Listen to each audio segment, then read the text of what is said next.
Insiden lipat kertas saat konferensi pers kematian Brigadir J, apa yang ditutupi Komnas HAM?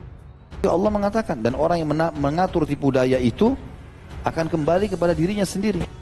Sesungguhnya kebohongan itu, sesungguhnya sifat bohong itu, sesungguhnya karakter bohong itu, ya,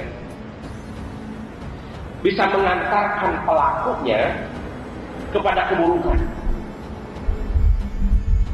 Kalau orang terbiasa bohong, buruk akhlaknya, buruk budi pekertinya, bahkan buruk kerjanya. Allahumma inni astaghfiruka wa atubu ilaik. Dia pergi, Pak. Sekedar dengan lisan dia mengucapkan Allahumma inni astaghfiruka wa atubu ilaik. Ya Allah, sesungguhnya aku meminta ampunan kepadamu dan bertobat kepadamu. Pergi dia. Dipanggil orang itu oleh Ali bin Abi Thalib. Ya hadha, wahai kamu, kemari. Inna sur'atal lisani bil istighfar taubatul kadzabin. Sesungguhnya sekedar mengucapkan kalimat istighfar dengan lisan itu adalah taubatnya pembohong. Potongan video Komisioner Komnas HAM Khairul Anam lipat kertas hasil investigasi 20 CCTV terkait kematian Brigadir Joshua viral di media sosial. Momen lipat kertas hasil investigasi itu terjadi saat konferensi pers di Komnas HAM pada Rabu 27 Juli 2022 petang. Dalam konferensi pers itu, Khairul Anam didampingi Kabag Penum Polri Kombes Nurul Azizah. Dalam video tersebut, tampak Khairul Anam awalnya memberikan keterangan seputar hasil investigasi 20 CCTV yang didapat berkaitan dengan kasus kematian Brigadir Joshua. Selanjutnya, Anam memperlihatkan sebuah kertas hasil investigasi kepada awak media. Akan tetapi, Anam buru-buru melipat bagian sisi kiri kertas berukuran 1 meter lebih itu.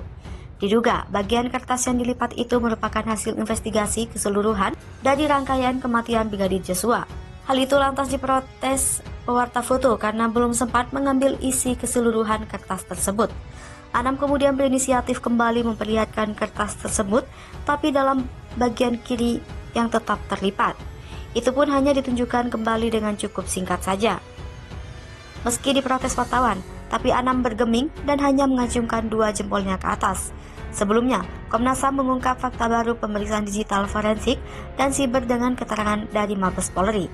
Fakta baru itu yakni hasil pemeriksaan 20 rekaman CCTV serta aktivitas tes PCR yang dilakukan mantan Kadif Propam Irjen Pol Verdi Sambo. Aktivitas tes PCR itu ternyata tidak hanya dilakukan Verdi Sambo, tetapi juga dilakukan bersama istrinya Putri Chandrawati Brigadir Joshua dan Barada Eliezer.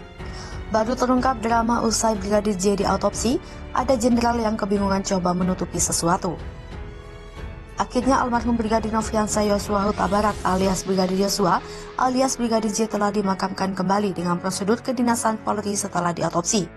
Kuasa hukum keluarga almarhum Brigadir Joshua, Komarudin Simanjuntak, menyebut ada pihak yang menghalangi pemakaman secara kedinasan Brigadir Joshua usai otopsi ulang di RSUD Sungai Bahar, Rabu 27 Juli 2022 kemarin. Komarudin Simanjuntak mengaku bahwa ada jenderal yang kebingungan dan ada pihak yang mencoba menutupi sesuatu. Momen itu terdiri setelah Brigadir J selesai diautopsi ulang. Komarudin Simanjuntak sempat berunding dengan berbagai pihak, termasuk dengan seorang jenderal di Bareskrim Polri terkait rundingan tersebut. Menurutnya, masih saja ada pihak yang menutupi hal ini. Kita dari pihak yang berkehendak membuka, tapi kan ada juga pihak yang berkehendak menutup, kata Komarudin Rabu 27 Juli 2022. Katanya, Presiden sudah mengamanatkan agar kasus ini dibuka seterang-terangnya. Ia mengungkapkan sejumlah kesepakatan dari kepolisian kepada pihak keluarga tidak dijalankan, mulai dari CCTV khusus untuk keluarga. Keluarga boleh melihat proses autopsi, boleh memfoto dan memvideokan dibatalkan sehingga menimbulkan kekecewaan. Katanya terjadi saling lempar antara seorang jenderal di Bareskrim dengan polisi berpangkat AKBP di Jambi saat dimintai pertanggungjawaban pemakaman secara kedinasan ini. Setelah perdebatan saling lempar tersebut, Komarudin kemudian memposting sebuah tuntutannya di media sosial Facebook pribadinya. serta menyampaikan ke media dan meminta perhatian dari Presiden, Panglima, Menko Polhukam, DPR, dan Kapolri. Maka dia berhak mendapatkan upacara kedinasan secara Polri dalam hal pemakaman, sebutnya. Dokter forensik akui alami kesulitan saat autopsi jenazah Brigadir J. Proses autopsi ulang terhadap jenazah Brigadir Nofriansah Yosua Huta Barat alias Brigadir Yosua sudah selesai dilakukan pada Rabu 27 Juli 2022. Brigadir Yosua tewas ditembak Baradae di rumah dinas Kadif Propam Polri, Irjen Ferdy Sambo, pada Jumat 8 Juli 2022 lalu. Proses autopsi jenazah Brigadir Yosua dilakukan 7 dokter spesialis yang dipimpin Ketua Tim Dokter Forensik sekaligus Ketua PDFI, Dr. Ade Firmansyah. Dalam autopsi ulang ini, Dr. Ade membeberkan apa saja yang diperiksa dan ditemukan di tubuh jenazah Brigadir Yosua.